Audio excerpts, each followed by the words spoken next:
श्रीवंध तालुक्यातलं कोरेगाव.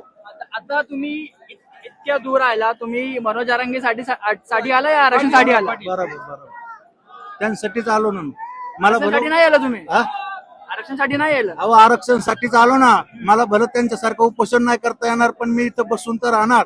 हे हळूहळू पाऊस काय ढगफुटी जरी झाली तरी उठणार नाही. किचड मध्ये तुम्ही बसलाय? हा, काहीच वाटत नाही. आमचे जरांगे पाटील इतकं आमरण उपोषणाला बसले ना, आम्हाला नुसतं बसायचं अवघड आहे का? त्यांच्यासाठी तर आम्ही जीव द्यायला बी तयार होतं की. हा, मागणी आरक्षण द्यावा. आता आमचं आयुष्य तर गेलं, आमच्या पोरांचं बी गेलं, पण निदान नातवांच्या आयुष्याचं तरी कल्याण व्हावं का ना. आमच्या माणसाला 80-90% मार्क असून आमच्या मुला मुलींना नोकऱ्या लागत नाही आणि बाकीच्यांना 40-50% वाल्यांना नोकरी मिळते. आम्हाला काय वाटतं का ना? का आमच्या मराठ्याची जात म्हणजे आम्ही माणसं नाहीत का?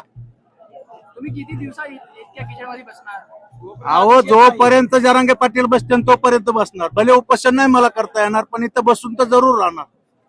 भले याच्यापेक्षा जास्त ढगफुटी जरी झाली तरी हटणार नाही तो. तुमची तब्येत पण खराब होऊ शकते. काय नाही तब्येतीला मग मेले तरी मग बरंच आहे ना. उलट मेलं तरी आला तरी मग तरी सरकारला जागा आली तर आली.